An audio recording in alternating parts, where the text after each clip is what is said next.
Everybody, welcome to the back room. We're up, kind of getting set up, trying to get set up. What is on? that's where the camera is compared to the thingamajigger. Now you're good to go. You're on. Welcome to the rock room, everybody. Live on another Saturday night. That's Saturday Night Live, right? Saturday Night Live. So, boy, it's really looking pixelating. I don't know. Hey, Beth. I don't know if the pixelating is from the solar flares that we've been having or what is going on. It's not a little bit now. clearer. Or because I have the camera turned around or laying horizontally, which is a plus, right? I finally got the horizontal action right because I was always vertically, and then I guess if you're not holding your phone or if you're watching it on TV, you only have a thin little wedge of view coming in the viewfinder. So yeah, there's always that. So yeah, we've been busy in the rock room. We've been doing some stuff for the Discord, and I've been doing some stuff wrong on the Discord. Yeah, go figure. Can't help that. So yeah, so this week we're going to be cutting some, or actually viewing some golden sea maggot. This is actually yellow sea maggot.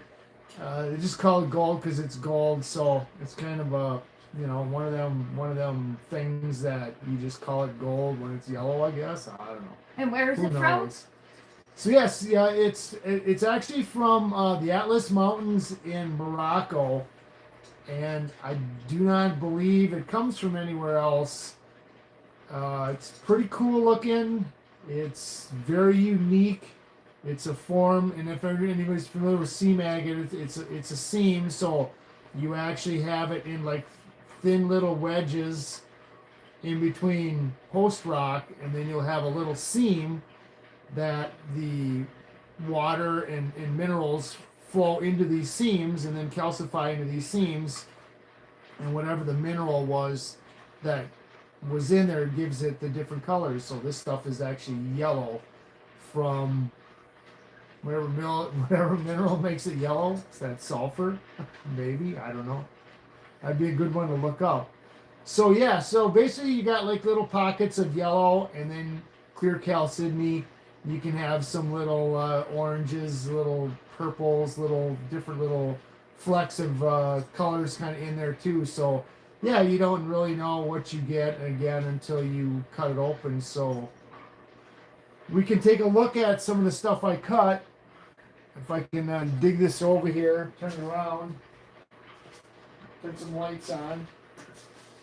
And what is this stuff good for? Is it good for It's good for paperweights to hold stuff down. No, it's good for. It's not good for paperweights. It's bad for paperweights. It for encouraging what? Let me see It's emotional balance. Yes, emotional balance. So we should all be emotionally balanced with this stuff. Yes. I'm feeling emotionally balanced already. Especially if I keep dropping stuff. Well, it attracts success in abundance. So okay, well I'll turn the camera around and we'll I'll see if I can turn the camera around. I'm not really sure how this format works. If I can turn the camera Right around. there. Oh yeah, I see it now. So let's turn this around. We'll take a look at some of this stuff. Hey, yes, success. So this is the stuff I got cut up. And I didn't cut this stuff up just because, the cutting gets kind of noisy. And with it being noisy. Good, I'm glad you're feeling very calm. It's the yellow jasper, right? So yeah, so let me move this. And it also supports physical health. Buy some more light. And it boosts your confidence. Oops, sorry, got stuff moving around here. We're always moving around stuff, so Let me see if I can zoom in here. Oh yeah, I can even zoom in. Look at that. So yeah, this is what it basically I don't know. We're looking at not that. looks like. Well, yeah, we are. Okay. So see, it can have a little purple in there. There's a little model, different little colors. But basically, this is just a seam. This is kind of what it looks like on the outside. So it's just kind of basically a seam of yellow agate in the middle. Is it very fractious? No, it actually seemed to be pretty solid. Some of the pieces seem to break apart when I was cutting them. I noticed one had a really good fracture in it. Have you cabbed any of this stuff? Yeah, but I don't know where I have them. And is it So there's soft or some- harder stuff? No, it's really hard. So it makes a beautiful shine on a cab. Yes, sometimes this jasper seems to be, or if this is like a layer of jasper in between the agate, it seems to be harder than what normal agate would be. Down there would be some really cool looking stuff, or a cab. Again, this kind of purpley stuff is pretty cool too. Is that calcinium in there? Yes, Chalcedony. So there again, it's got a real kind of a worm-like pattern. And then you can see in the yellow is actually green. And even as the purple worm over here turns into like this pink kind of wormy. So do you feel more Wormy look to confident it. holding it?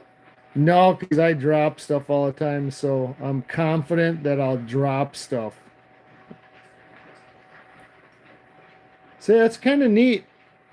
Although, again, because it's a seam agate, and you only have so much of a width that it kind of limits what you can do with stuff.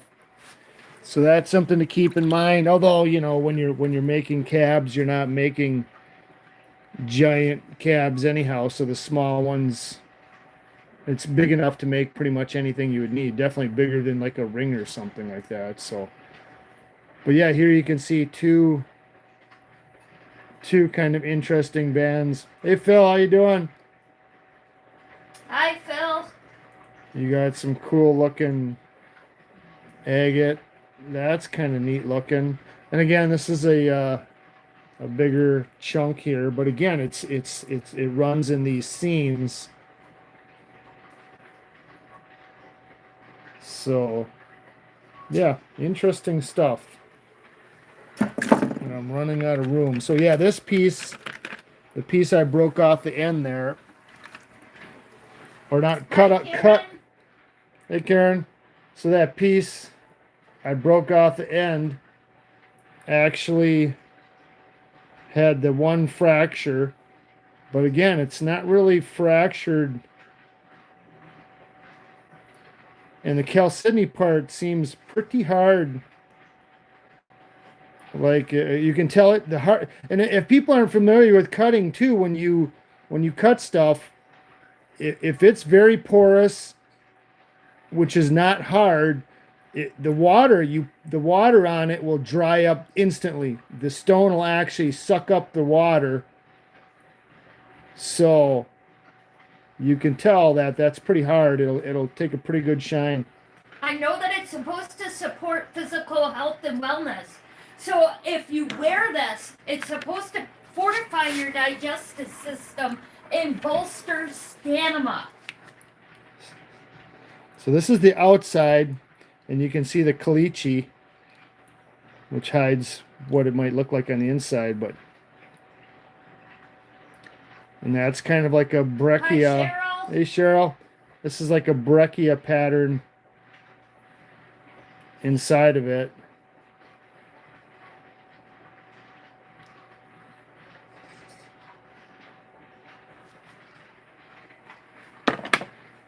Here's another big old, this piece I didn't cut.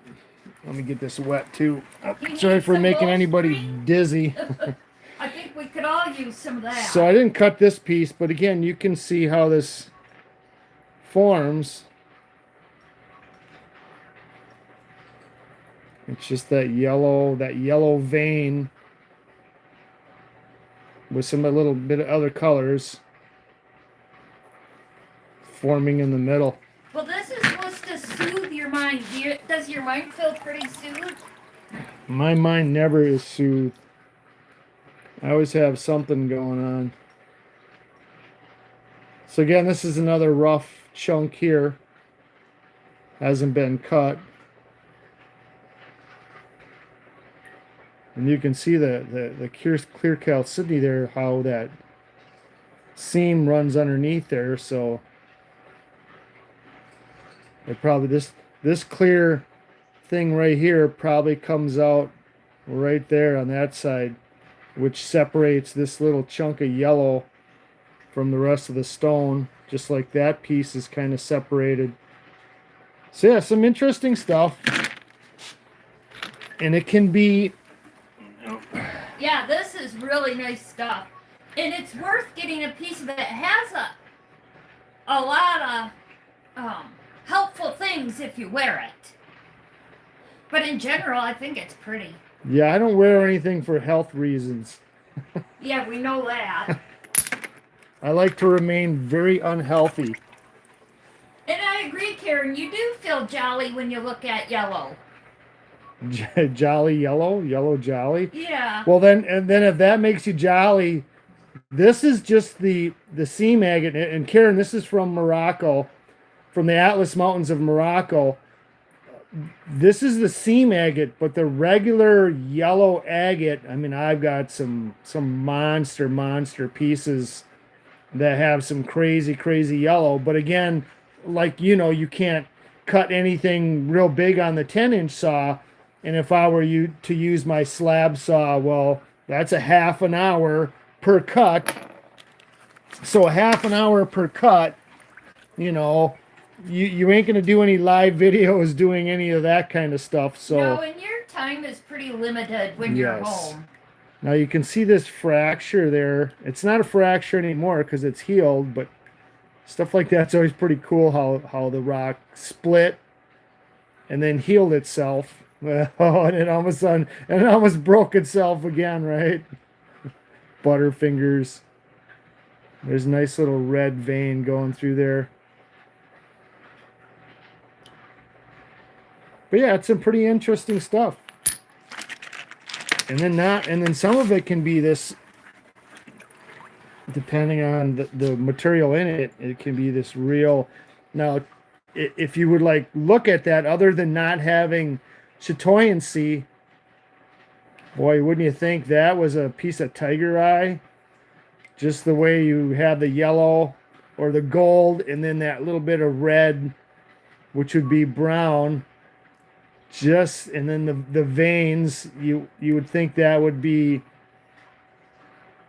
a piece of tiger eye. You could assume that would be on fire. But it has no Really? chatoyancy at all. But boy, you would sure think that is. Is that still part of that fracture, or the healed fracture on that one? No. Oh, jumping in the water. And then again here. Hey Don, how you doing? This is kind of pretty intense looking pattern in that too. This is a fracture right here. Healed up red. Watching your analytics flatline. Nice. Hey, at least you have analytics. So here's another little tray. I'm trying not to make people dizzy by moving around here. So again, this is another big chunk. And it's has kind of a different pattern. Well, you should feel a little bit more emotional balance by just handling this stuff.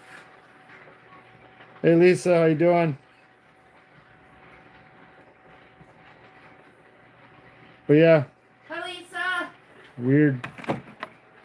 Oh, running out of room now.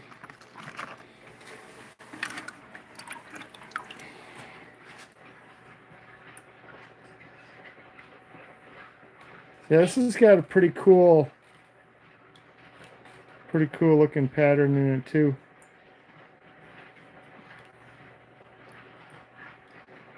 There's some, now if you look in the Chalcedony there's some agate in this piece. Little hues of red and but it's got a real In the lighter stuff, real can you nice see pattern. through it or no? Yeah, you can well, A not little bit now. of A translucent little or no? bit. You can see a little bit. But these are cut, and of course I cut these on the 10-inch saw, so they're cut a little thick, as we say, because you can't do any good measurements when you're or I should say you can, but I don't have one of those little guides yet to get my exact measurements. So I just kind of freehand it, wing it, which is okay, you know, it's just little seam agate. A lot of chalcedony in that piece. Whoop, whoop, whoop, whoop, whoop, whoop, whoop, whoop, whoop. That one's a pretty plain looking piece. Oh, and I just hit my head. So yeah, and that they say that's kind of the way it stays. You get just this little yellow seam going inside. So yeah, that's kind of, let me dry my hand off here. So that's kind of why I cut that up. Just when I was cutting it up, it was kind of like you know, the you know, your average stuff. But yeah, if anybody didn't look at the Discord today, I know I'm probably making people dizzy, but if people weren't watching the Discord today, I messed up. I guess I didn't follow the rules. From what I heard, I didn't follow the rules. But anyhow, so I did some cab for the Discord, and this is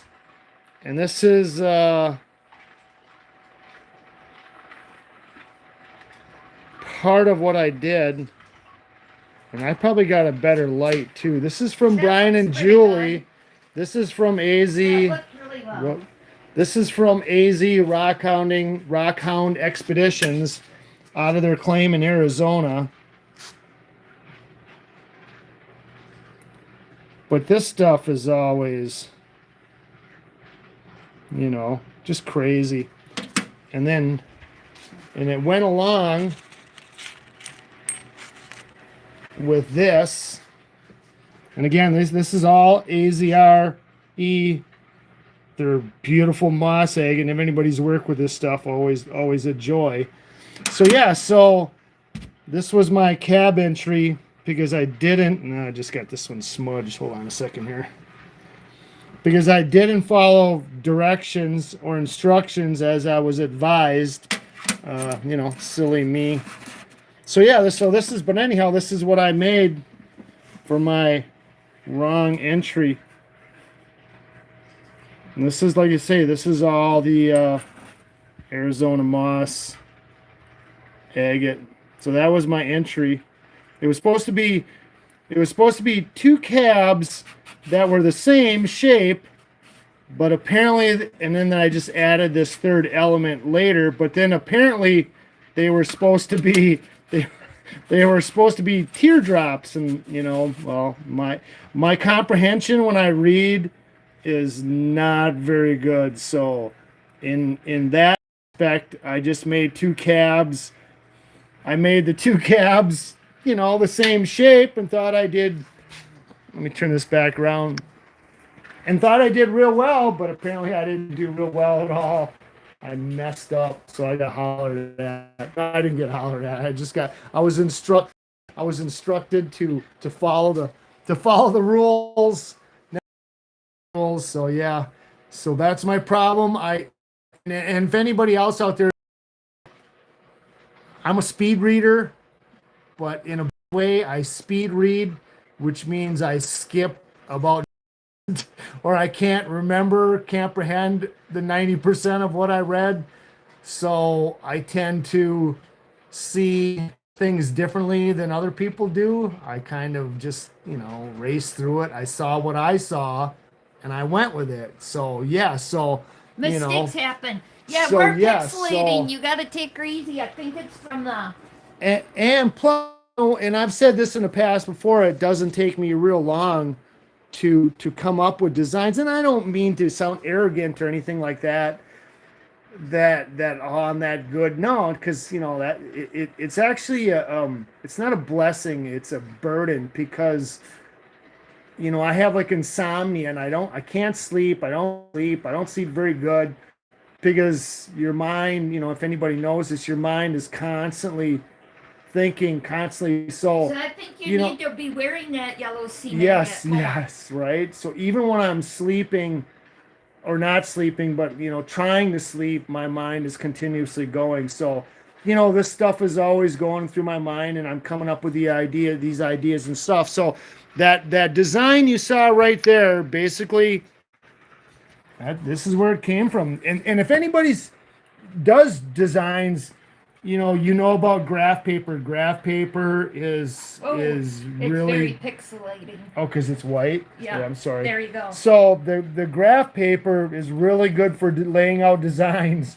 because you can get symmetry really really good. So this is the design right there. That's although So basically, it's a square with two L's around it. So yeah, that's how I came up with it.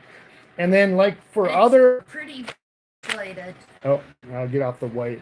And then for other things, people are always, when you come to free forms, and free forms kind of like a general term, but if anybody ever wants to make cabs and they, you You're can talking at junk. I know I'm showing what I'm going to be looking Okay. at, but when you're making your cab designs, you don't have to go buy these expensive templates and stuff like that. You can make your own, and these are all They're templates very we made. pixelated.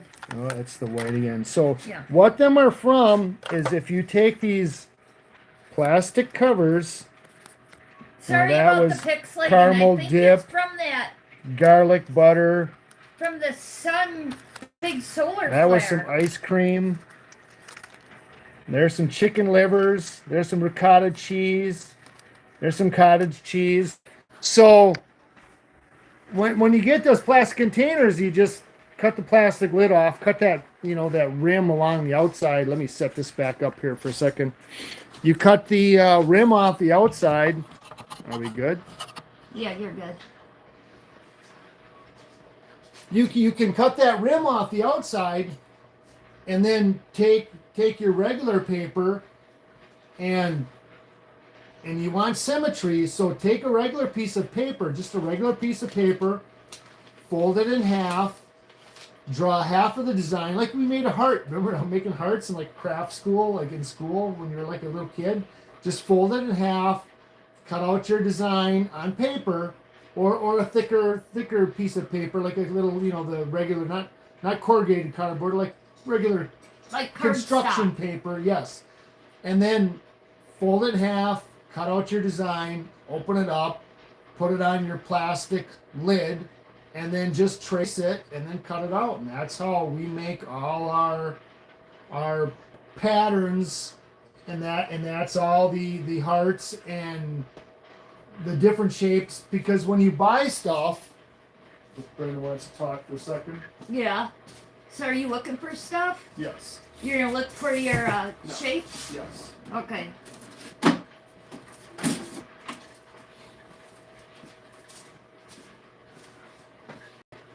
And not saying you can't buy stuff, because if you go to a lot of them stores, you can buy stuff like this, and this is like Hobby Lobby or something. And I don't know what they are now. Probably nowadays this is probably like $40 or something, right? But it used to be like a couple bucks. And then you can even get this flimsier plastic. And this is basically these are not for cabs. Beth wants to know, did you use the edge of your wheel to make the angles. Yes, to get in the groove. Yes, I can take you over there and show you exactly how I hold it in there. If I don't get everybody super dizzy. I know I'm dizzy, so it's if you're just watching me, you're probably dizzy. Yes, he can grow his hearts in 3 sizes, even 4 or 5 sizes, really. Yeah, and hearts, hearts are the same thing. Hearts, again, you're making the hearts. Patty. Hey, Patty, hearts you're making with the same concept, and you can do a lot of different cuts inside here. But again, my cab machine is modified, and there's a couple modifications. If you look at most cab machines, they have like a flat lap kind of thing on the ends, like right there, a flat piece, and then a flat piece, and I remove them. Hi, and Allison. Hey, Allison, and I remove them, and you can either buy shims, but don't buy them. Find somebody here. You can see one of my homemade ones right there.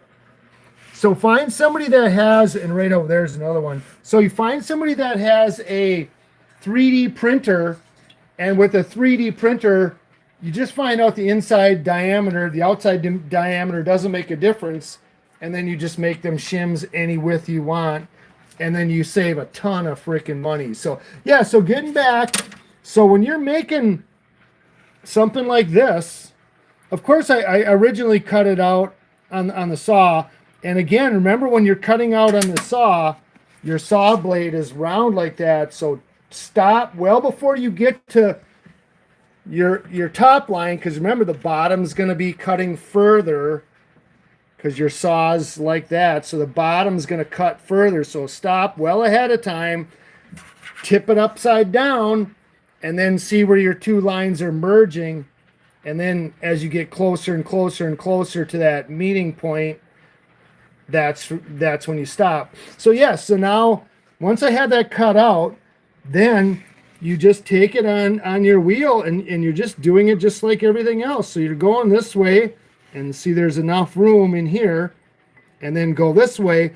But say there wasn't enough room to get this way, all you do is put this on this way and do it upside down.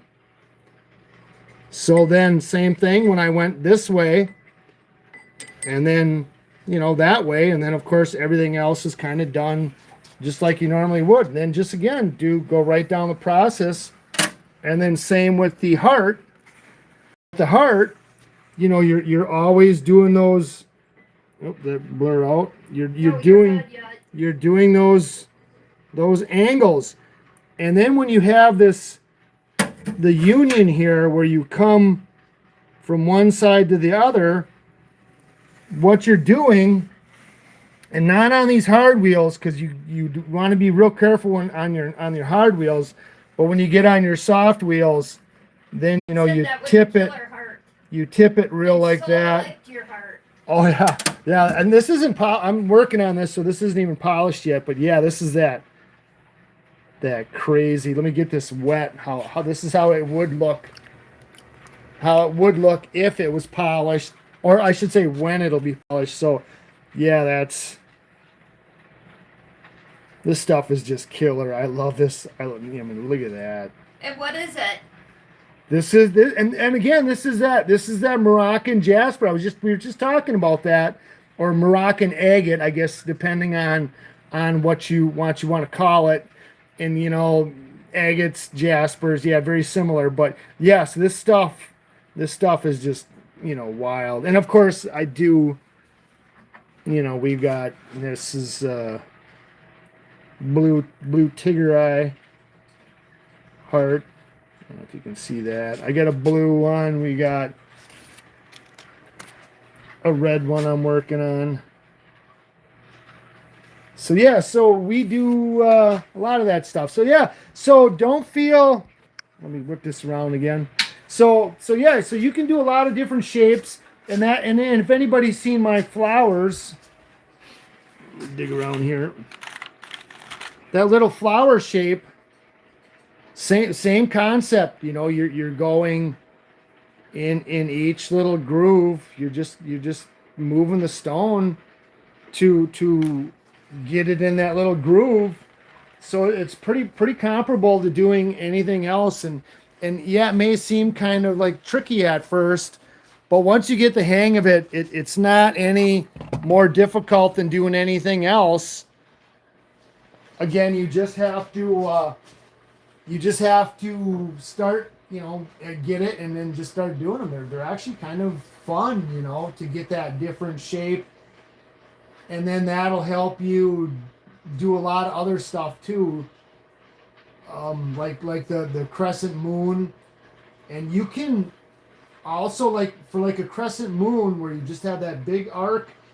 If you have a 6-inch cabber, you're with my 8-inch like that. If you have a sixer, you got a more of a concave, so you can make it a better moon. But to get a real good crescent moon, it's that same technique where you're using angles of how you're tipping the stone, and then always using those edges of the wheel. And it's okay to use that edge of the wheel, because most of the time when you're doing regular cabs, you don't use, they always say use the whole surface, try to keep that flat. And like on some of my sintered wheels, where the actual diamond is, 3/8 or ½ inch thick or whatever it is. So yeah, after a while, you can really concave it, so you don't want to do that. So you want to try to keep it flat. So yeah, it's good to use your edge of your wheels, keep everything wearing off even, so when you're doing stuff, you don't, because now when you want something flat, when you're doing like a square or a triangle or something flat, you need that complete flat edge. Although you can always, again, work when you're doing flats, work at an angle, because if anybody's ever polish something flat, when you have your flat wheel and you have a flat surface and you're polishing it, the water's just going to come spraying back in your face. So it's kind of good to kind of tip it at an angle, and that'll really reduce the spray that's going to be spraying you in the face. And how long do you go through wheels a lot? No, and that's the same thing. I hear this a lot with saw blades and with wheels. And again, really, and I know I stress this a lot, but and sometimes when you see me cut stuff, you wouldn't think it. But again, you need to let your cabbing wheels and your cutting wheels, just let them do the work. And if anybody has a slab saw, you put a rock on a slab. Of course they're big rocks, but you put one on there, and literally it's for my saw, it's like a half an hour. It's getting to be a half an hour to cut, because that's the deal. You cut slow, let the diamonds do the work, don't force it. So you see a lot of people doing videos where you're doing live cutting videos, and you see them turning that rock. Yeah, you're basically forcing to cut through there faster, which is okay too, depending on what you're doing. But yes, the slower you cut, let the saw or let the wheels cut. So yeah, so I've replaced some of my Nova wheels, and I'm not knocking Nova wheels, but man, if anybody else has Nova wheels, the belts seem to, like, I guess because they're the Nova. Which if anybody's not familiar with Novas, here, keep it up. Yeah. So you're gonna show them the difference between the wheels? Yes. Okay, I got it. So you had to look. Okay, got it. So when people talk, when you hear people talking about Nova wheels, and this is the wheel, and this is an 8-inch wheel, and this is like a 280. So, and there's like a burnt spot on there, clear spot. So when people talk about Nova wheels, what Nova wheels are is, and they're generally the same. What it is your regular wheel, and then they got this layer of foam, and then your belt is on top. But Nova wheels, if I'll get this close enough, see that flex? See that flex on the Nova wheel? So that flex is the reason that flex is in there. So when you're doing your cab, remember, to do a cab, you want a rounded surface. So with that flexing in that wheel like that, it makes it easier because you're having more of a contact than if this was like a hard wheel. So you have more of a contact, and it's easier to make your round cab or your contour on your cab. The inside of that's pretty bad. So it's easier to make the contour on your cab because the wheels flex in like that. So I guess inherently, when the wheels flex in like that, it's probably pretty tough on the belt to keep the belt stuck down. So I've got this one's not even bad. So when you have that flexibility, I guess the belts just fall apart. Maybe, I don't know, but you're not pushing too hard. Yes, or maybe you're pushing too. I'm pushing too hard, but yeah, I've had the belts give out before. So say the grit was given out. So is that a problem? I don't know. Maybe is that just me, or does anybody else have that kind of a problem? I don't know. It's just something I learned along the way.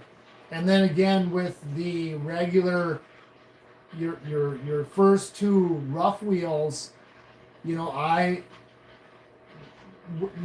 especially your first wheel, your roughest wheel. I went and got sintered wheels, and like I say, sintered wheels, again, on your hard wheels, you have a hard wheel, and then just a thin, is like what this belt is on here, a thin layer of diamond bond on that hard wheel. And there's some companies, I think the guy is in Montana or Oregon that'll redo these wheels, so don't throw these away. Don't throw your wheels away. You can send these in, and I've even seen. They put stuff on the. Yes, resurface them. And I've yes. seen Jared from Currently Rock Hounding do that himself at his place. Do the whole thing. So don't throw these away. You can get these worked on, and Nova wheels like this are like $250 or something for like a Nova wheel. So, but again, now getting back to the sintered wheel. So, your sintered wheels, rather than just have that thin little layer of diamond on the outside edge, the sintered wheels have this like thick layer. So it's really thick. So they'll last a long time. And if anybody's, when you cab, the most used wheel you will have is your coarsest wheel. And I know that sounds kind of funny, but that's your shaper. That does the muscle, as they say. That's your workhorse. That wheel yet? So yes, so that's why I have sintered wheels. And could I still take mine out of the box over there and put it on there and use it? Yes, I could. But again, the center of the wheel, because again, the center is always where you're working. I know you're not supposed to. You're supposed to move along the whole wheel, but you're always, I don't know why, you're always just drawn to the center because you don't want to slip off the edge, maybe. So maybe the center part is getting, and again, there's that rushy thing too, where when your heavy wheel starts to wear out, you want more go. So that's why I got the sintered wheel. So do you think it makes a difference if somebody uses a knob stick like me than you using your fingers? Yes, and again, and people have saw, like on some of my small stuff.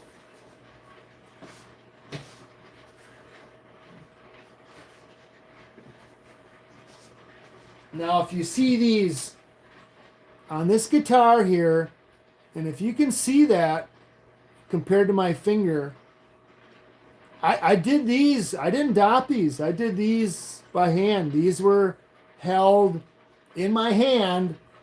So do you think you tendency to use the center? So the center of the wheel? Yeah. Yes. Just a habit, just because you keep it in the center. But, with little stuff like that, like Justin from Black Opal Direct, if you ever watch him with them little tiny pieces, and it took a long time to get comfortable because you'll grind your fingers down, you grind your fingernails down. But to me, especially being in like Wisconsin like this, you know, some stuff I can put on a dop stick, and we got stuff on dop sticks everywhere here. You know, stuff like this that is on dop sticks that have been on dop sticks now for months and months and months and months. And this is goldstone, if anybody's, and I know they call it goldstone, but this is green and purple. So these things have been on these dop sticks for freaking months and months and months, and Brenda's working on them. And I swear to God, if I put something on a dop stick and I'll go over that machine, the first freaking wheel I'm on, boom, that thing will fall off. And I'm like, really? Really? Really? So again, that could be again like what Brenda's saying, that I'm more, you know, rougher with them or something. Yeah, you're not. You know, yes. You don't let maybe. the machine Yeah, do its I do job.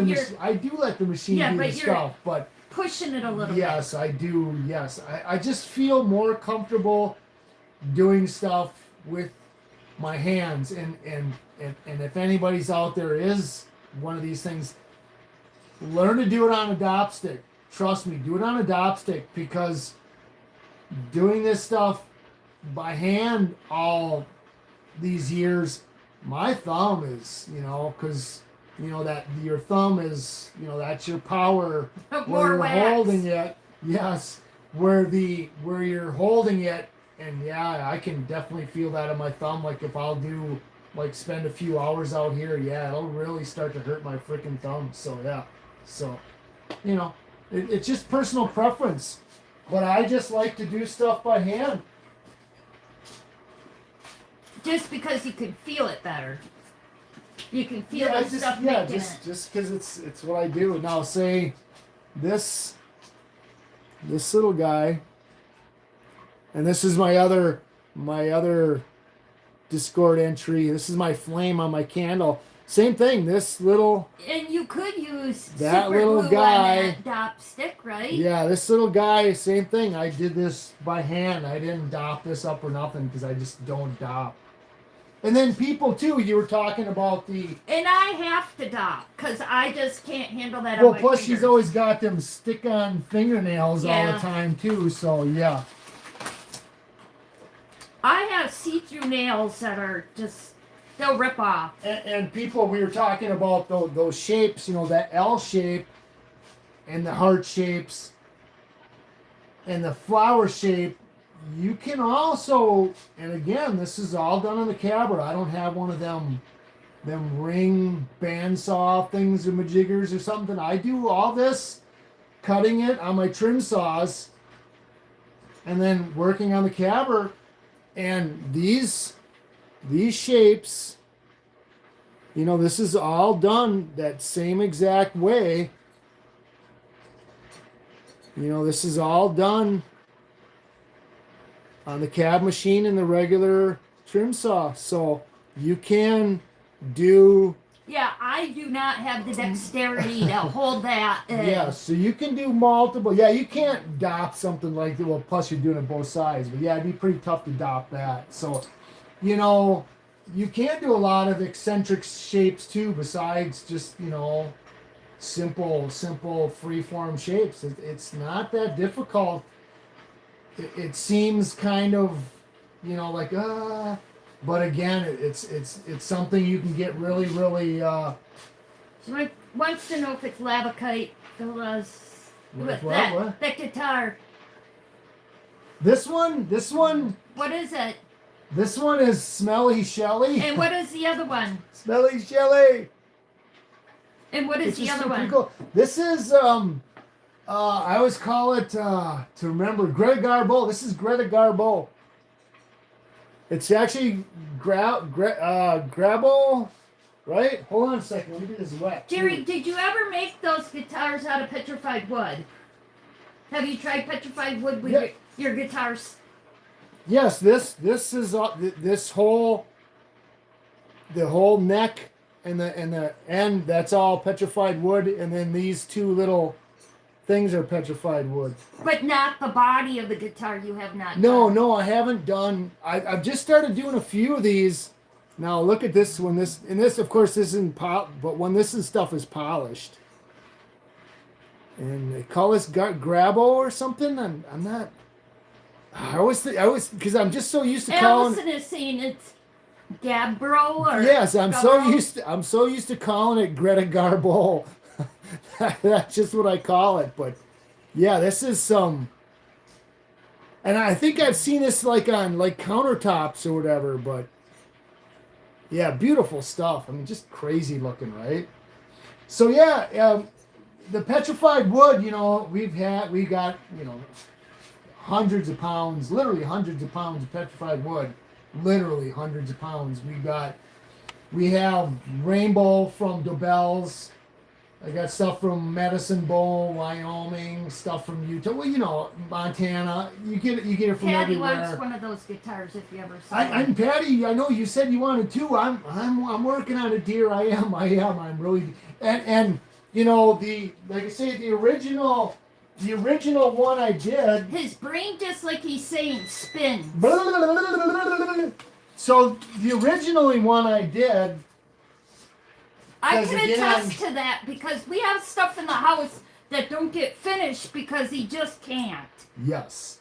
So, this original one I did, this was, and the main part of the pain in the butt was drilling. If anybody knows about drilling them whole, I really do. I hate drilling stuff.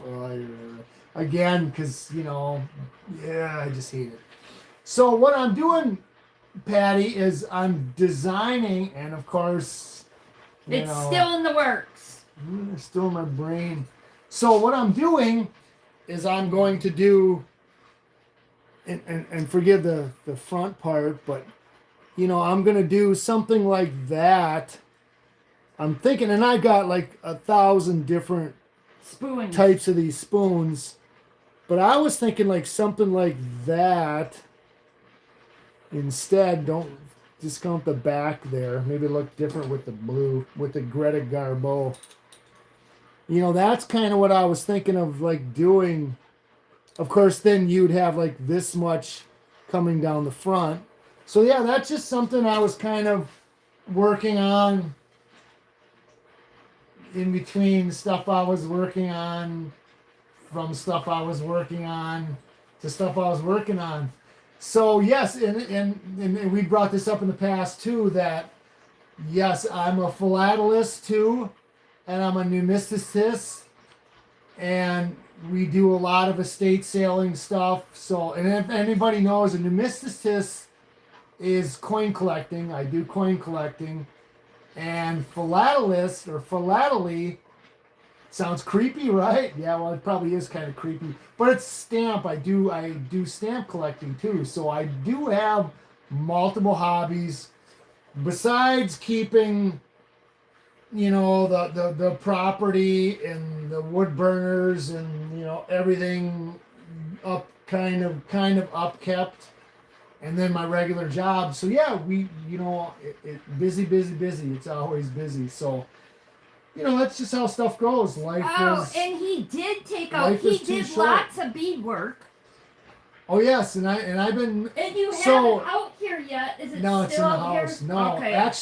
actually, me and Karen are working on a project, kind of sidelines right now. I'm not going to mention anything about it, but yeah, Karen, I'm working on that too. I'm gonna message you about some ideas that I have, and and bounce off some ideas you might have, and we'll just leave that as it is of what we have of the. Oh, you're just talking cryptic. Don't do that. Of the shenanigans that we have planned coming up on the ozone. So yes, so.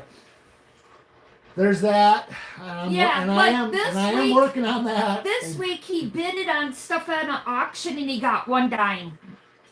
Yes. No, I got 2 dimes. I got 1 dime at one auction. We had to drive all the way to Anawa, and again, that's a long way. 45 minutes for a dime. And then I had to go to another place for another dime.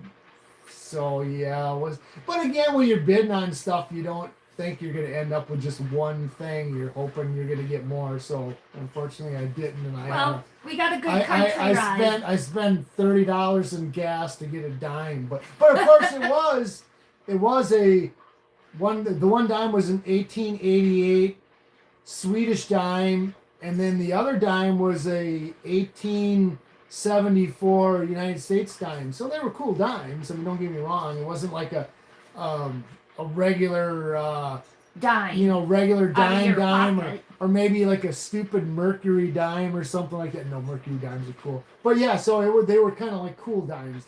So yes, it wasn't your average dime. So yes, there's a lot going on. But yes, I have some questions drawn up, some ideas drawn up. And yeah, I think it would be, Karen, I think it would be pretty entertaining if we pull this off. Maybe not to other people, but it would be very entertaining to me. So yes, we'll just leave it at that. So yeah, so again, always busy, always working, always, and again, like I say, with the ideas, I kind of say that, it just takes me a few minutes to sometimes that's what it's like, but I don't think it's like that because stuff comes to me that quick. I think because there's so much crap floating around in my head that I'm surprised it just don't explode. Yes, there's so much stuff in my head all the time. I'll have to help cram some of it back in. That stuff just seems to come out. It's just it flows out. So yeah, when I get into creative moods, it just comes flying out. So yeah, so the finishing thing, that's a different story. I like to start stuff and not finish stuff because he wants to move on because he's bored. Yes. I'm a starter. I'm a great starter. A lousy finish. That didn't come out right. Maybe I'm both, right? Or maybe I'm a bad starter and a bad finisher. I don't know. So yeah, it's just that's how. And like I say to other people, it's not a blessing. Trust me, it's not. And again, there's no filter here. Yes, the stuff if he would think before a lot of stuff comes through, that's the bad thing. He wouldn't sound so bad. My mouth works so fast that my brain. Hey, Mr. Chubby, that my brain. Yeah, Brenna's missing some people. Hello, guys. I'm sorry. She's even too busy listening to me. So yes, my brain works fast, but my mouth works too fast, and I start to spew shit get ahead. That you shouldn't. Get ahead of myself, and So I tend to sometimes piss people off, or maybe a lot of times piss people off. I don't mean to. I don't try to. I'm not. And yeah, we have a weird sense of humor here in Wisconsin. So I don't try to piss people off or weird people out. It's just, I'm sorry. It's just the way I am.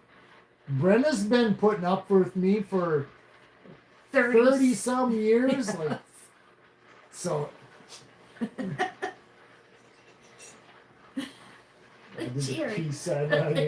So yes, so it's just the way I am.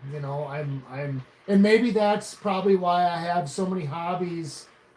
Yeah, I agree so with many that. Things. You are not responsible for other people's feelings or how they take you.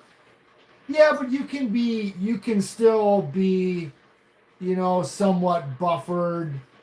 And I don't, again, like I say, I'm not intention. People can be really rude, especially now the modern age. People can be really rude because you're not face to face with anybody. So that's something a lot of people have to work on. This rudeness where people because can do a key Yes, keyboard it doesn't ruler. seem. Yeah. It doesn't seem because you're react or right in with somebody, you can be real mean, and I'm not trying to be like that. And I don't mean to be like that. Although I suppose if I would look back on some of the stuff I say, it's like, well, maybe that was stupid to say that. Or and again, when people are talking, how you say, and a lot of things, people are familiar with grammar. You know, several people can read the same paragraph, and after you read it, and this is a good example of the Discord, and when you read it, I interpret it how I interpret it. Somebody else, like Brenda, interpreted it different. She's like, well, no, I knew that's what it said. I'm like, well, I didn't. It's not how I read it. So, that's on me. I just, and I know Ma said that she was gonna, you don't have to, Ma, not, you don't have to do all that stuff different for me, because it's me. It's not you. It's not the way stuff was written. It's just the way my mind works, that I'm I'm out there. So yeah, so I don't read stuff. I speed read stuff. I skip a lot of words. He don't read anything. I read books. Yes, and you wouldn't think that with a huge library and upstairs in the upstairs attic. I read. There's Jerry hundreds and hundreds and hundreds of books. No, Jerry plans on someday when I retire. You're never gonna read. When I retire, I'm going to pick up reading, things. because reading always sounds like something I would like to do when I retire. You're not gonna. If I have the free time, I'm definitely gonna start reading, because I have a lot of stuff. And the stuff I have, I shouldn't say not any, most of the books I have are probably pre-1950. I agree. All Wisconsin people I know are very kind. There's very rare. Yeah. Yes. And that being said, when we invite anybody to come here, yes, and enjoy anything that we have. Yes, and then it's when I'm out in public, like if I'm at the doctor's office waiting for her, or in the waiting room of the dentist or wherever, people like look at me and like think I'm like that Alex Rieger. Remember Alex Rieger from that TV show Taxi or something? I'm like one of those people. People just kind of like look at me and start talking, and then like start talking about problems and stuff like that. So I don't know if I have that look, like or like certain people have that, whatever, where people, or if anybody ever seen the movie Mumford, where this guy kind of comes out of like a nut house. He was like an ex-IRS agent. Are you saying he came comes out of a nut house, goes to the city of Mumford, and then just calls himself Dr. Mumford and becomes a psychiatrist and starts treating people. And even after, in the end of the movie, even after, I don't know if I'm going to ruin the ending for people, but even after he gets busted in the long run and the cops are taking him to jail, the cop starts telling this guy his problems, and he's like, well, I'm not really a psychiatrist. I'm not supposed to be. Well, yeah, but if you were, what would you? And that's how I am. And then I'm in the grocery store, and people will be like, of course, hey, can you reach out for me? And I'm like, yeah, that's why I'm built longer. I'll grab that for you. Or they're like, hey, have you ever tried this? You ever eat these? You ever? So why am I? I don't know why I'm like that, or why people. Maybe it's that aura that I have or something. I can't imagine it would, because I'm probably like the magnet with the reverse poles, that I'm like, ew, get away. So, but yeah, I'm not. I think I am, but obviously I'm not. So again, I just am how I am. There's an Eminem song in there, right? I am what I am, and if I say your brain is like a rabbit. So yes. And you think I'm bad that people can't follow my conversations? No, your conversations are different. Brenda, on the other hand, and we won't talk about this dream she had last night. That was bad. Because I can't swear, but as I was like laying there, and she starts to drop these adjectives we won't say, And I'm kind of like, what?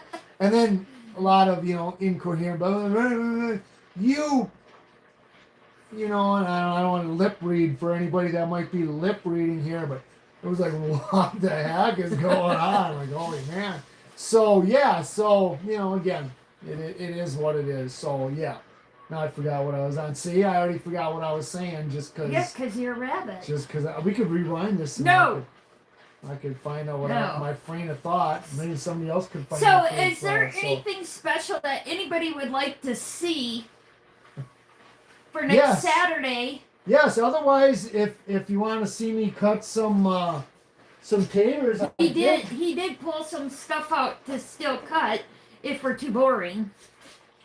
But we do know that Ryan has something right after us, so we didn't want to run into him. If anybody's bored tonight, Ryan Rosala's got a show coming up at 9 o'clock, so he's opening up a gift box, I think from a couple different people. Sorry if I can't remember the names right now.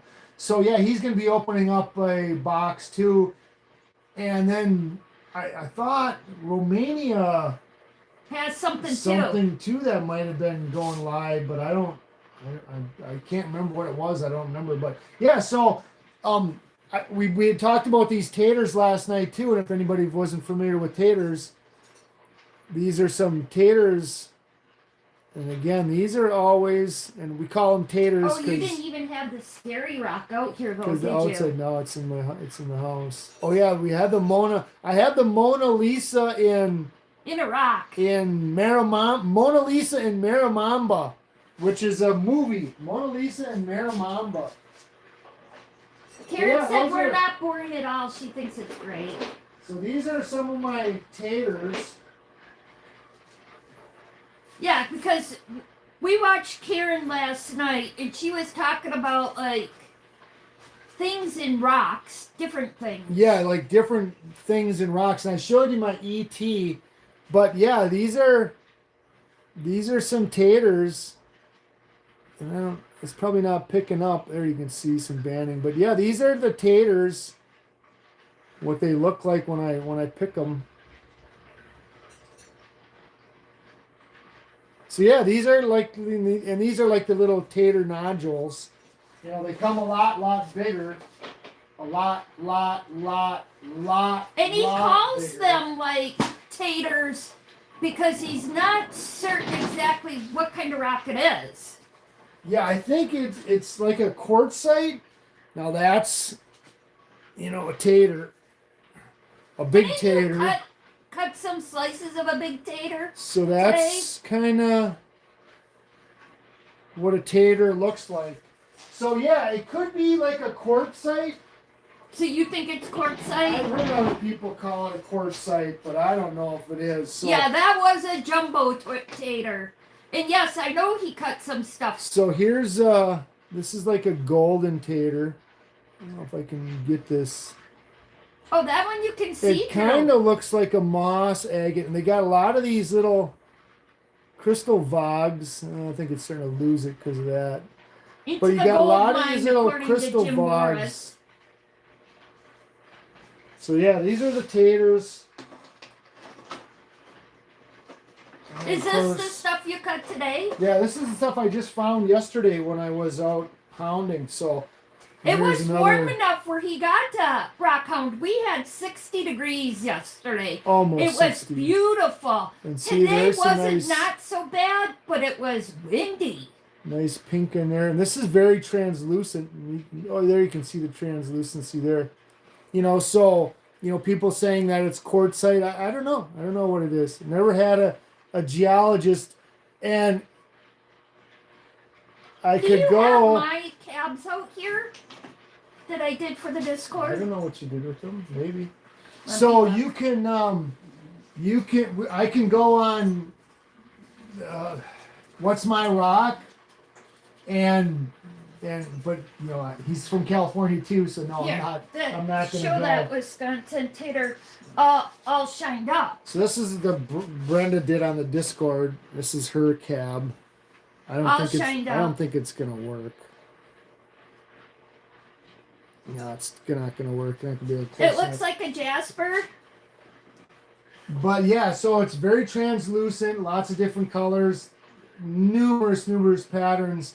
And then, if you thought my AZRE moss agate slab bin was big, you should see my Wisconsin tater bins.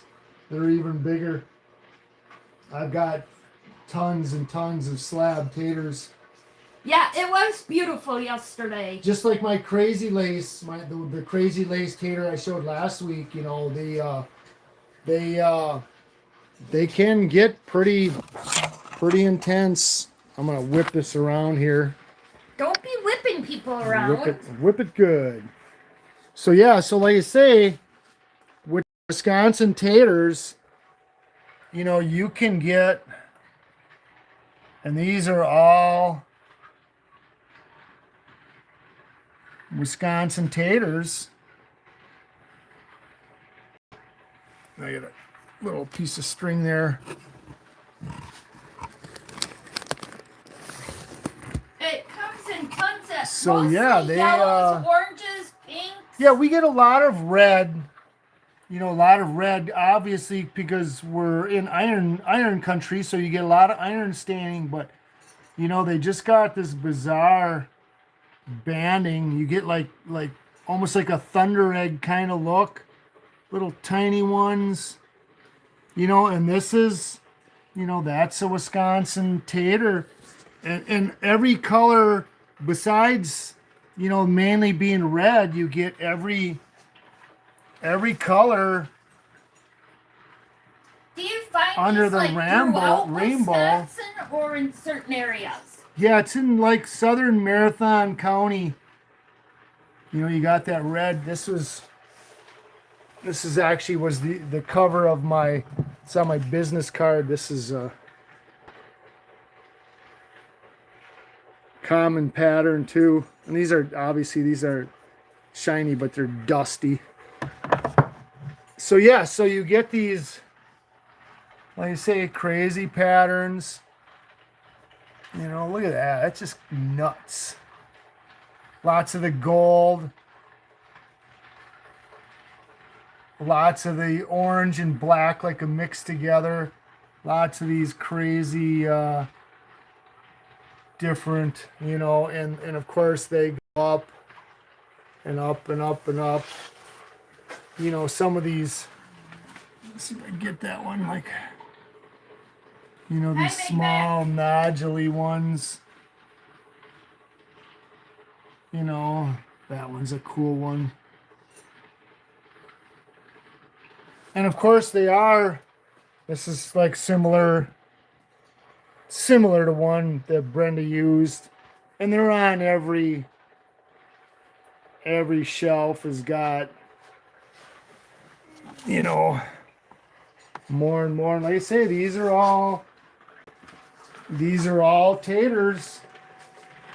All native Wisconsin. And this is actually the one, this is what Brenda, let me grab this monster here. This is the one Brenda made her cab out of. Obviously not this piece, but a slab off here. Now you can see this. Look at the agate. Look at all the agatization going on. You got all these colors in there. You got these crystal vogs all over in there. Yes, we You have a got tumbler going. reds, and yeah, there's a. It's all the bits and pieces. I need that for the stuff that I'm making. Yeah, and if anybody tumbles or anybody does any kind of rock work, yeah, you have scraps and scraps and scraps. There's some like nice lavender in that, purple. So you've got scraps and scraps and scraps. There's taters of every form. They're just, these are all taters. You can also get these conglomerates. If you want to just start out, Harbor Freight have really nice tumblers, or for beginner tumblers. Yeah, I'm not a big fan of Harbor Freight tumbler. Get What if, would you, you if you're get gonna if you get get it, brand if you're gonna get a Harbor Freight tumbler, get the warranty. So that's pretty cool too. Get the warranty because you're probably gonna have problems with it. Good old Harbor Freight. So yeah, so this is, and again, if you let me see here, that's how big that tumbler is. That's a pretty big tumble. So yeah, so if you do, and I know I'm probably making people dizzy again, but if you do a lot of cutting, you're gonna get stuff like this. That's the stuff I like to use. And these are all bits and bits You need the little stuff and in bits. your tumbler. and bits. So yeah, so although we grind up a lot of bits, let me turn this back around again. Oh, I can. Oh, here. So these are tater slabs, and of course that's like the one Brenda used. So these are taters. These are taters. These are taters. There's some taters in there. So that's just our tater slabs. So yeah, we got a lot of tater slabs too. So Are you leaving it like that, or are you what flipping did I it? do? What are you doing? I'm lost. So yeah, so you have all these little tiny bits, and I mean, you can throw them away, I guess, but we tumble them, and so when you tumble them, you could take some crazy lace or some other bigger chunks, like we're doing. Like right now, we got Inca agates in there. We cut them a few weeks ago. You can throw a lot of bigger pieces in there, and then throw the little tiny pieces in there. I throw a lot of like cab blanks that I originally had cut out, blanked out, and then kind of looked at it and thought, I don't know. And then he tumbles the cabs. Yes. And then I'll tumble the cab, yes. So, yeah, but they make good stuff for me. So again, here, this is a 6 pound right here. So again, this is just all little bits and pieces she uses in her art projects. Yeah. So this coming weekend, if you're from Wisconsin, which I see that there's quite a few people from Wisconsin here, they are having, the Badger is having their Rock and Gemstone in Madison. Yeah, and it's both Saturday and Sunday. You can get a lot of stuff. There's a lot of stuff to look for. A lot of finished stuff. But they have slabs you can buy. You can. There's some slabs. It's not like a huge, like some of these shows that a lot of people get used to. But as far as around here, yeah, it's a pretty big one. As far as around here, you can always see Bill, and it's not Bill's Moonstone anymore because. Yeah.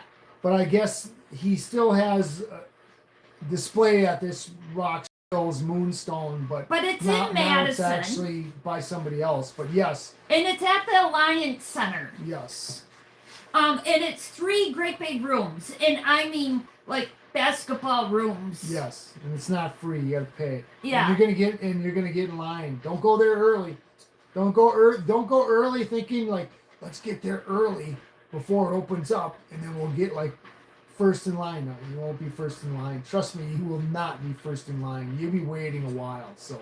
But it is pretty cool to see. Yes, because it's Madison, and Madison's probably not big as far as cities go, but Madison's big for pretty us. big. Yes, Yeah. It's pretty big. So yes, So if you're not doing a lot of anything for people, this coming weekend, and we don't. Brenda shows our creations at craft sales, in a lot of shows.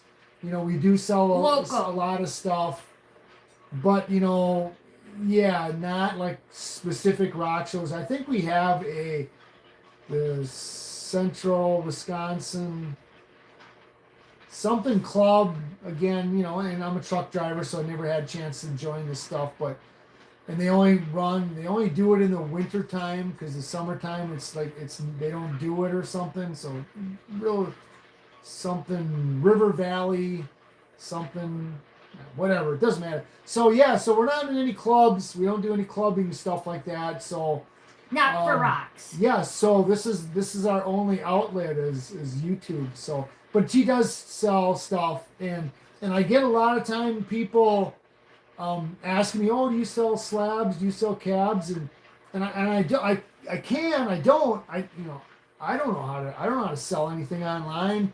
I don't know how to set up a PayPal. I'm Pony Express guy. That like We're you send getting me, as old as dirt. you so. send me a check, and I will send you something like that. That's to me. That's how I grew up. There wasn't even cell phones, for God's sakes. I don't freaking know.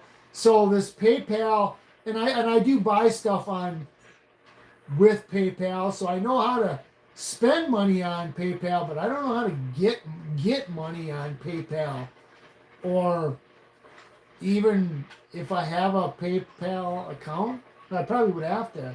Yeah, you have a PayPal account. So, see, there you go. See, he's getting too old to understand that stuff. He hates electronics. I'm not old. I'm not old. I'm just a little no down. Jerry. What's the matter there, Brenda? What's the matter, Brenda? Quiet. Good one. But anyhow, I'm not a he could get money So- from PayPal. He just doesn't understand it. I could talk you through it. I know it. So yeah, but that again too is the fact of selling stuff. I'm like, I don't want to rip nobody off. Like, just 50 cents. No, I'll pay the $12 for shipping. Just give me 50 cents, and then what? I'm out $11.50. So, how do you put a value on stuff? I am not good at anything like that. So we went to some shows, and they had, not shows, online on like eBay, and like I was looking at like Wisconsin Moonstone cabs, and that's just like a regular Moonstone cab, like a small little, or even like a tumbled piece of Moonstone rock. And again, the Wisconsin Moonstone. You can't get it. So yeah, because this is more of a gray, there you go. So, something like this, what, $10,000? Well, if these people are wanting $40 for a little, tiny little tumbled piece like that, I mean, really, $40? Are you kidding me? Who's ever buying them? And I'm not knocking people that are buying them. Don't get me wrong, because it's rare. Wisconsin Moonstone is very rare. And don't you love that? If you're ever on eBay or something, it's like, it's rare. Everybody's selling something that's rare. That's that Yes. jewelry channel with the tanzanite. No. If you go online, everything's rare. It's rare. Everybody's stuff is rare. No, it's not that rare. Some stuff is rare in a sense that they may not, like be mining it anymore. Like that Sunset Seam Agate. I think that's from Oregon, right? That's, they're not mining it anymore. So now what was rare? The original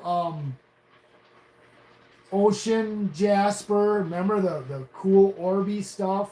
I heard that's real rare. But again, it's only rare, like diamonds are rare. No, diamonds are so freaking common that there's so many freaking diamonds.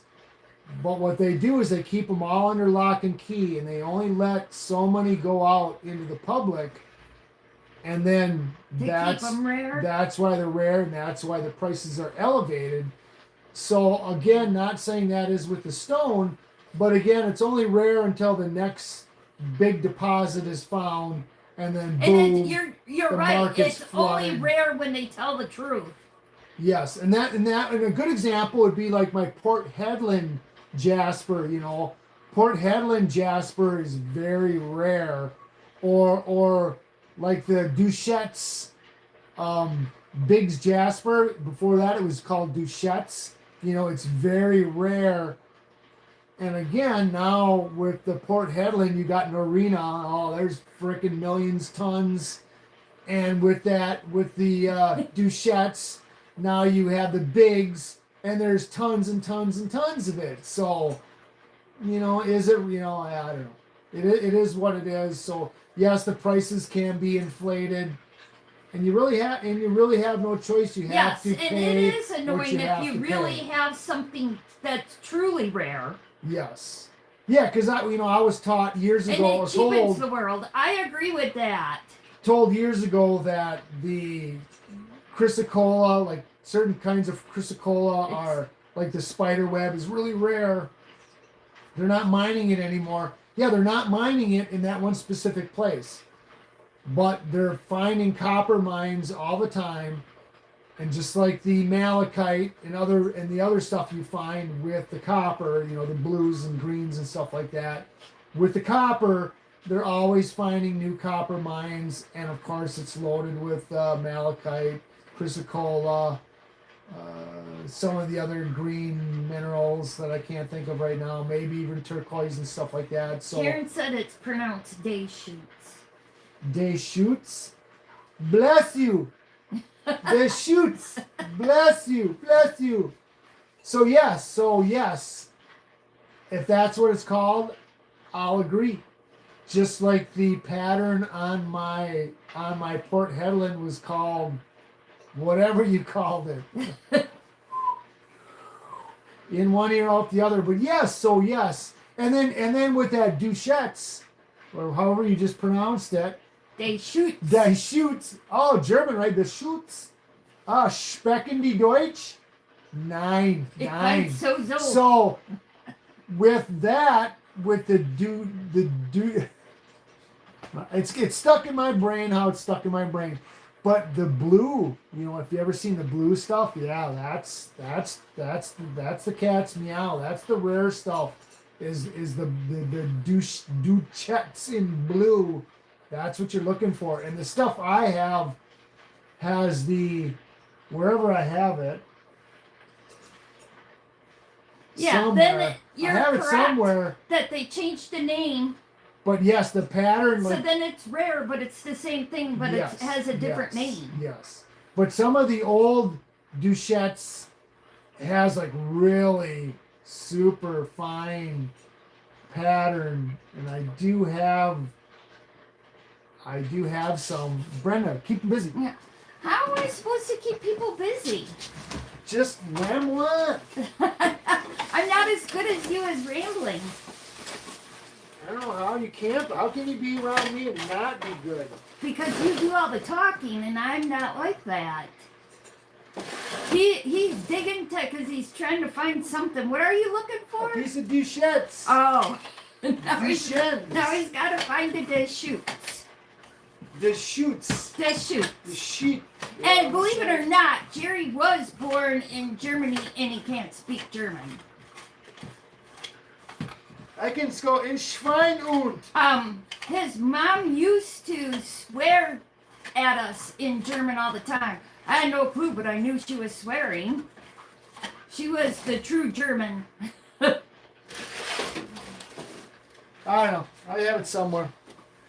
But yeah, so the old stuff has really intricate patterns in it. Just I've got like. Maybe it's up there. No, you don't need to run and look. But I have, some of the newer stuff that kind of like more similar to like what a landscape jasper would look like, or the scenic jasper, where you've got more subtle, mountain scenes and stuff like that. The Duchette's has super liney, crazy looking. At least the stuff I have, and not even the stuff I have. So when I get the stuff, and again, that I talk about this a lot of times, buying stuff online or just buying stuff like go there physically, grab that's really what you want to do if you can, is to actually, hand pick it, like the gem shop where everything's in like 50-gallon drums. I'll dig right down to the bottom of a 50-gallon drum and pick out, the stuff I want. When you're buying stuff online, you're buying a picture of what it could look like, and then you get your box and you're like, what? Come on, man, this is. So yeah, so there's that. So the stuff I pick out for the Duchettes, we'll just call it bigs, right? With the bigs, is I pick out the super, where each line. It probably Each does happen line after Taco is Tuesday. super, super close together. Just because it's the pattern I like. Because I have lots of different landscaping, Jasper, Sonora. We got Sonora there. And we have, I don't know where my other Right. stuff is. So yeah, I got, again, and again, it depends on what you're looking for as far as patterns go. You're always, and if you're a cutter or a cabber, you're always looking for something new, right? Aren't we doing like something new? And yeah, I know you can find different, like, the AZRE moss, each slice, each piece you cut, yeah, the patterns are just crazy, always something different. But again, you're even the opals that I've been doing, I just, I want something different. I need something new. I just got, too many opals, too many turquoise, too many of this, too many of that, and so you're always kind of like, looking around for the next new thing. Like this opalina, and Brenna got this for me for a Christmas present. No, it was your Her birthday birthday. present. Jerry's birthday is coming up. I gotta come up with something else. But yeah, this opalina, which again is rare, very rare. I don't know if it was rare. And I they, just and thought they it was said something this different. is opalized chrysocolla or something like that. So yeah, very beautiful stuff, but super fragile. So again, this was stabilized, cut, stabilized again, shaped, stabilized again, and then cabbed. That's what you have to do with certain stuff, certain materials. You have to do that. And Karen brought this up last night too. And I have a piece, Karen, real quick. You're Right. squirreling. I know, but well, when you're talking one thing, I know it. it makes you think of another thing. What is it you're looking for? I don't know. I'll know when I find it. It probably got moved. Yeah, it got me. Hey, there's another thing we were talking about. The He stuff- really needs to be Where- organized. Where is the stuff when you're talking about something? Where is that piece that I was just freaking talking about? I don't know. It was here somewhere. No, it was just here. It was just here a minute ago. Yeah, right. But again, yes, what we were talking about last night is even in a hard stone, you'll have areas of soft material. So when you're cabbing it, all of a sudden you'll have that divot in there. You're like, crap. So yeah, could you have stabilized that? I don't know how that soft stuff is for stabilizing it. So what I did was just took the cab and I'm not working on you no more. Because on that one end, it had a soft area. It divoted in, created that little, that lull in there. You were looking for it. So I scrapped it. So, you can. I So thought it was laying up here. no, I think it might be in Oh. that little bin there with the black thing and the blue thing. You can get through Oh, that. But yeah. again, so when you hit that soft plate, and that's common with a lot of stones, you'll see it in Mookite will have like soft areas. It'll have like a real super hard area, and then you'll go into a real soft Lori. area. Hey, Lori. Some of the other stuff will be similar to that, where you'll have it super, super hard, and then you'll have a real. And like I say, when I was cutting that stuff or wetting that stuff before, you'll see it when you get it wet. On anything hard, the water will stay on it. If it's soft, the water will soak right into it, and you'll see it dry out real fast. Well, there like Maramamba's good for that too, where you'll see that wet and dry spot. There, I know where that is. Yeah, some of the picture jaspers have some of that for sure. So a good example is in this Maramamba, and you can see the hard part, and this black is pretty hard too, but you get up into here, and there's some real soft areas in there. So when you're cabbing this, you run into one of them soft areas, and it'll just disappear on you. Then you're kind of like going like, crap. Now you got to either reshape your thing. So it's something to just keep wary of when you're doing stones. That when you're buying a stone, stuff you kind of really want to keep in mind, like again on like AZRE, the moss agate, that probably, and again, not on every stone because you're not getting every stone in its raw form. The outside, half an inch or quarter inch, very porous, because it's, rocks are volcanic, so it's very porous, really crumbly, a different type of material where it's a little bit softer till you get in the heart of the stone where you really get that solid material, and it's kind of intuitive of moss agate, because how moss agate is with them little mossy dendritic feeler things in there. They're going through the stone. So when you come to the end and you cut that off, now the moss little bits are all stuck like that. I mean, obviously some of them are turned, but a lot of them are like facing right to where you cut. So when you're polishing it, you can see that, and I showed you that on that stone I just had. I won't go back into it, but you can see them little pits when you kind of turn it, and it polishes up beautiful. So when you turn it in certain lights, you can see the little tiny little tentacle holes where that moss is coming to the surface like that, and which is just fine and looks really, really good.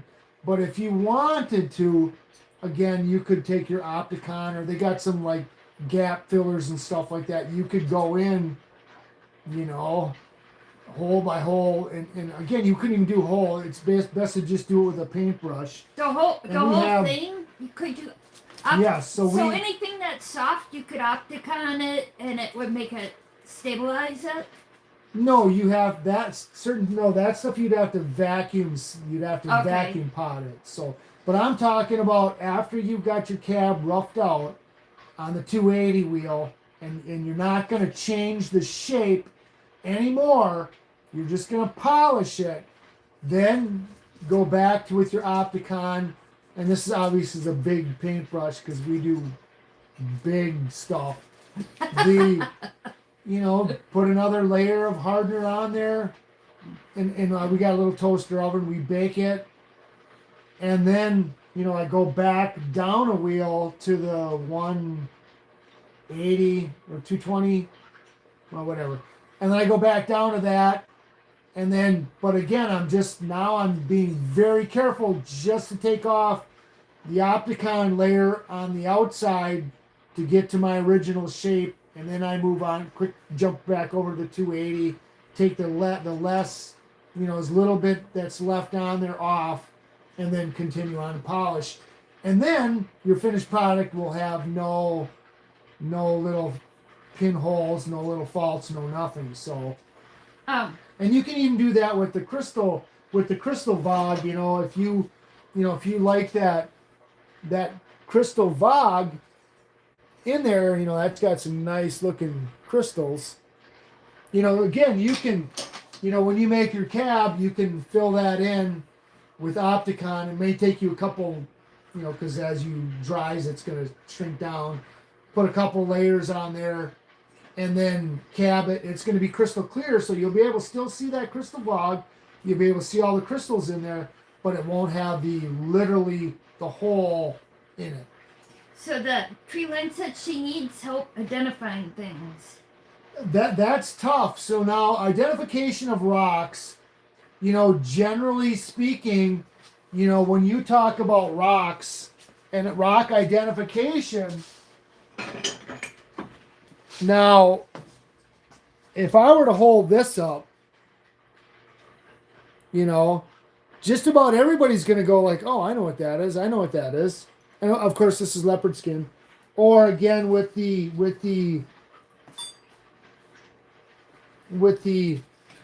Terratella, everybody's going to right away, they're going to like, oh, that's Terratella.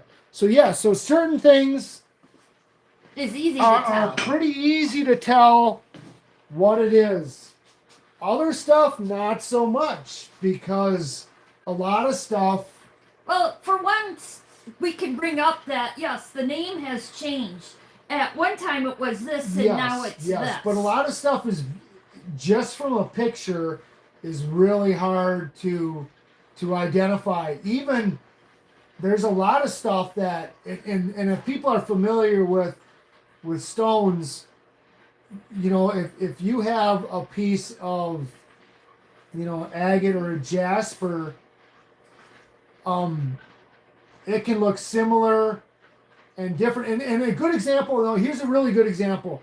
The Wisconsin taters that I have, and I've done this in some of my past videos, that are, I believe, like a quartzite found here in Wisconsin, and I compared them to some of the jasper that Brian and Julie find on their claim, and it looks identical. Yeah, so how can they have it there and we have it so here? It looks identical. Mine, or the stuff here, isn't as hard as the stuff there, but it looks exactly identical. The same. So there's that factor alone, the hardness, softness factor. But so many different stones look so similar. A lot of stones have very distinctive patterns. A lot of stones have very similar patterns. Like an agate is an agate is an agate. Now, I've done, like the Montes that we were cutting last week. Jeff was like, "Oh, that's a Botswana or something." I'm like, "No, those are all agates from Montana." Even though, and again, like the LSA's Lake Superior agates, their Lake Superior agates can look like it. It's just the nature of the stone. So yes.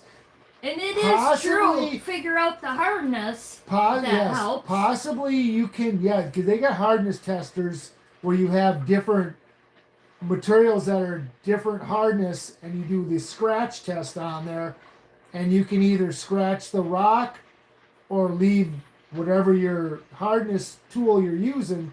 You can leave a trace of that behind, and then you can identify the hardness, which will narrow it down. But again, a lot of rocks look types of rocks look very, very similar.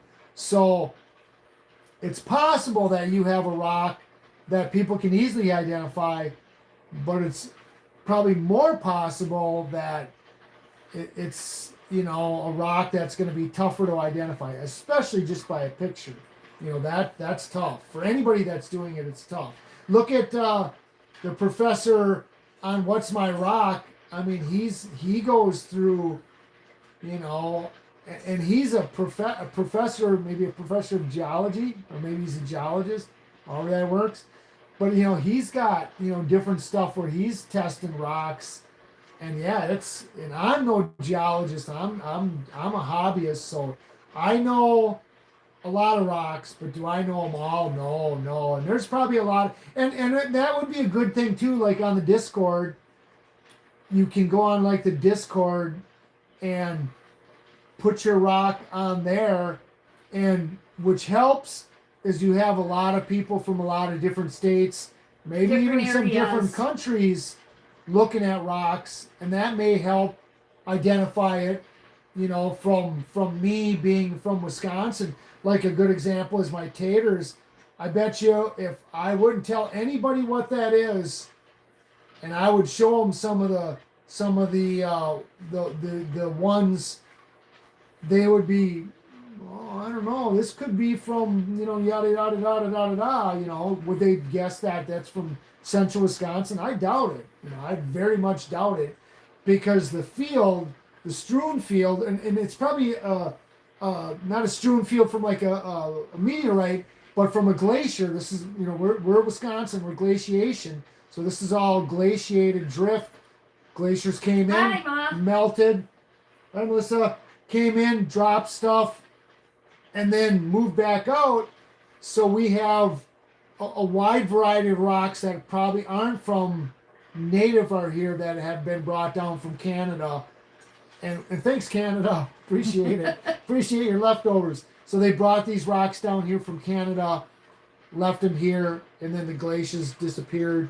So the strewn field with my taters are in is, and I exaggerate too when I say a couple miles. It's probably not even a couple miles wide. It's, you know, so if I didn't stumble in that area, You would have never found that type of rock. if I was physically rock hounding, yes, I would have probably never found it.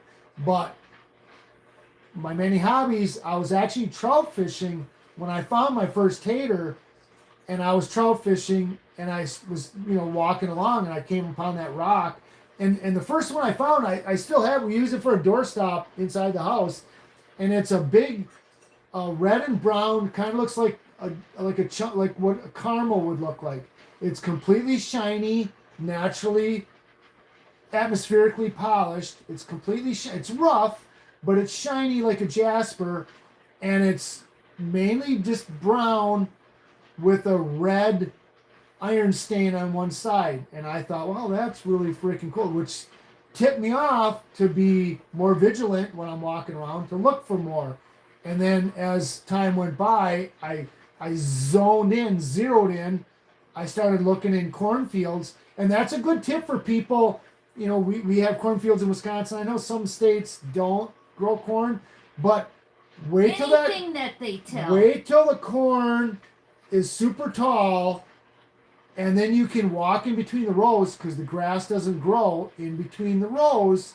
So this way, you know, and then you're not trampling on the farmers' fields where they're going to come and shoot you with a shotgun.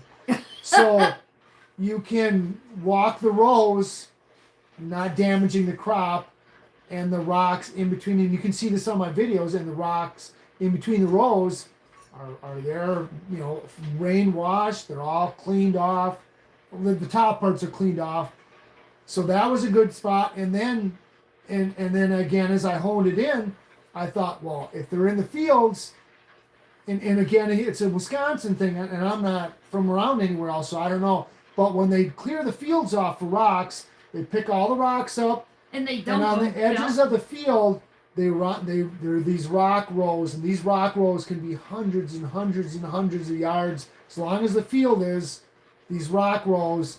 And I'm like, I'm gonna start in that area. I'm gonna start looking in these rock rows and see if there's any rocks. And if you watch some of my videos, maybe even like some of the farmers' kids, when they were finding these rocks, were like, hey, these are really cool rocks. And they put them like literally like there was like, you know, 30 or 40 like right there. Like the kid must have been thinking like, these are kind of unique.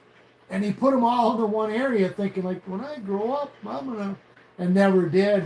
And then, you know, they got forgotten over the hundreds of years. And until I came along, and I'm like, wow, these are really freaking cool, and I kept them. So yeah. And what's the downfall of these big rock piles? Bees. Ticks, bees, yeah. And if you watch one of my recent videos, I was picking and I got stung in the rear by a big, I mean, I'm talking one of those big double bodied big suckers with a freaking huge head right in the rear. And not only that, I was on my e-bike right there.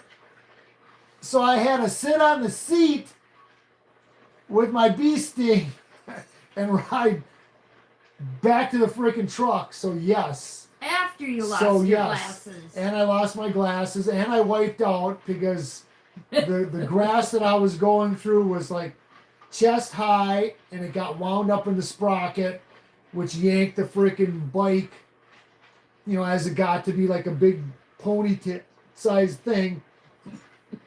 Yanked me down on the ground, ripped the chain off the bike, smashed my shin all to heck. So yes, and then thank God, because then I could just, because it's an e-bike, I could just use the throttle, and you don't have to pedal, you don't have to sit on the seat, you can just use the throttle. The good thing about Wisconsin, we really don't have poisonous snakes. No, we have rattlesnakes, but very, very uncommon. And actually we have a pine snake, and a pine snake, if you corner a pine snake, he'll rattle, and he's not really rattling as per se there's a rattle in there.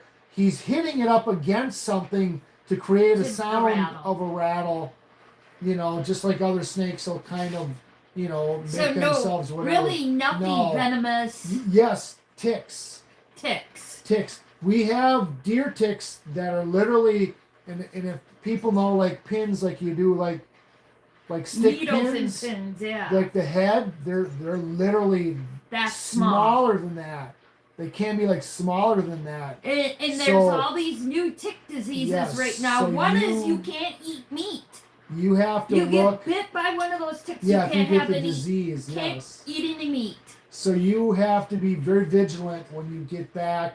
And I've had times too. And another hobby, I do metal detecting too. Believe it or not. What are the odds of that? So yes, I can remember one time I was metal detecting, and when I had got back to the car, I was like, oh my God, there were so many ticks on me, and I picked up. I got home after I got back, got back home, went in the bathroom, took off my clothes, and picked another 47 wood ticks off me.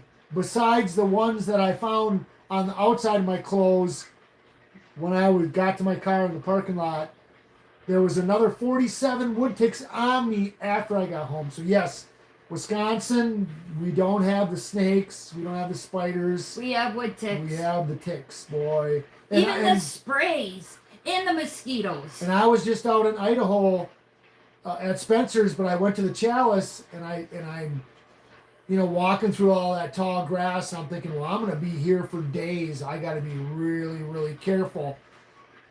The whole time I was out there in the Chalice, I found one tick, and it wasn't even on me. It was on my bag I was dragging around, the rock bag. There was one tick I found, and I had asked talked to some people, and they said, no, there's not a lot. And although he said because it's been dry for so many years that's why there's not many, but he said there's not really a lot out there. So maybe it's just not a tick area. Here in Wisconsin, we got like 4 or 5 different kinds of ticks: longhorn, the deer tick, the regular wood tick. So there's the bear tick, dog tick. There's a few ticks, fleas. We have mosquitoes. We have West Nile. We have encephalitis, and a couple other mosquito diseases too. And of course, mosquitoes are prevalent everywhere. So yeah, you put on the spray, and it's like they're immune so to we've the been spray. rambling on long. Yeah. I need to get to work, or I don't get to work, but I need to get ready to go to work. Get to work. I hope I didn't wreck anybody else's show. And again, if you guys want to see anything, leave us a message, and we'll do that kind of show. Yes, and I'll talk less. Right. So yes, and remember 9 o'clock. Ryan Rochella's got a show coming up 9 o'clock. And if anybody out there that's watching right now, or will be watching now, and you're a cabber, get a hold of somebody to get on the Discord and enter. We got a couple cab contests. Read the rules. Read the rules. Make sure you read the rules, because I'm not very good at that. But read the rules. Cab competition, not prizes. It's just for fun. We just do it for fun. So if you like to make cabs or wire wrapping, there's a jewelry cycle. Three competitions, 2 different cab competitions and a jewelry competition. Can and it's just for somebody fun, put a link just in for here bragging for that? rights. If you want to, no, because once the live is over, it won't. I know, but it won't they're be on asking for a link here. there. Oh, I don't know how to do that. Neither do I. But yeah, so anyhow, but yeah, so there'll be links. Hopefully, somebody will put a link up. She needs a wrench. Ozone Fine Arts needs a. Karen needs a wrench to be able to send a link. I don't know how to do that.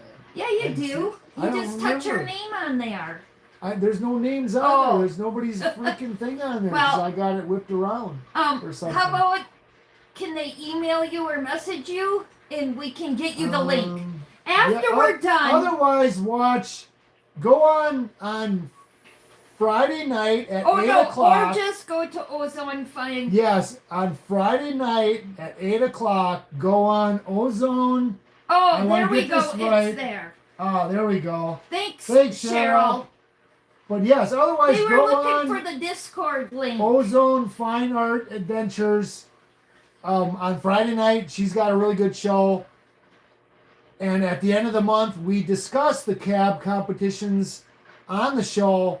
So not only will you get bragging rights, you can actually have your stone shown on the YouTube airwaves, as they say, for more recognition. And remember, when you're watching this video or watching Ozone's video or a lot of the other people, Patricia, Patty's Creations puts out videos. Like I say, Ryan Rochella puts out videos. Soul Adventure does. Cheryl, Soul Adventurous, puts out videos. I got a friend, Corey, Evolution Rock Hunter, puts out videos. If you're ever watching their videos and you see the people that are leaving comments, click on their links too, because a lot of those people also create content on YouTube, on Facebook, on Instagram, and on TikTok, and I think Threads is another one. So yeah, it helps to look around. There's a lot of us creators out there doing these kind of videos, trying to get more people interested in rocks and creating with rocks, because it's what we enjoy. We want other people to enjoy it. So yeah, so feel free to kind of look around and I know this is a live, so after the live is over, all the comments are going to disappear. But on some of the my regular videos and other people's regular videos, you can find a lot of other creators that are out there doing content, and they all do beautiful work. And some of the creators that you'll see in these shows commenting also have like Etsy shops, and like Karen on Ozone Fine Arts, she's got shops where they sell jewelry, they sell cabs, and you can buy stuff if you know how to buy stuff online, right? Oh yeah, PayPal. There's some Venmo. Venmo. Yeah, I don't so know yeah, what there's it some other is. things, but they sell a lot of stuff, so you can buy a lot of stuff. And also, if you are interested in buying rough rock and slabs of rock, a lot of creators sell slabs. Kyle, World Rock Hound, sells slabs. There's a few other people. Lapidary Dave sells like slabs and roughs. Hey Josh, how you doing? So they sell a lot of rough rock. Plus, there's like the gem shop. the Gem Center. J.H. Calmore sells rocks. Quartzite's got some places that there's a lot of places that sell rough rock, and you can start to I suppose if there's something your that they thing of really buying rough. really see that you have that they really want, they can message you too. Yes, but again, I don't know how to receive money, so yes, I do. I will show you. I do give care packages away from time to time, and every now and then we have giveaways. So I have given away a lot of stuff. So yeah, there's always that, but yeah, there's a lot of creators out there. The more you look at it, I'm subscribed to, probably like 200 or 300 different creators, and I know I don't get a lot of time to watch everybody's videos, and I'm sorry for that. But we're all really busy, so we have to, especially me, with my 1,000 hobbies. I have to be very selective in the little bit of time that I have on what I watch, and it's not because I don't like anybody or anything else. It's just we all have time constraints. We all have lives. We're all doing stuff. So, I apologize for not getting out there and watching all the stuff that I should be watching. But I do watch stuff. I do comment on stuff. I try to do stuff. Brenda watches probably a lot more stuff than I do. And I don't comment a whole lot. I try. But yes, but just remember, there's a lot of us out there trying to eke out our little bit of an existence and hope people like what we're watching. So, yeah, that'll be it for, let me get this closer here real quick. So that'll be for Check out Ryan. today. Remember, Ryan's coming on. Ryan Marsala is coming on at 9.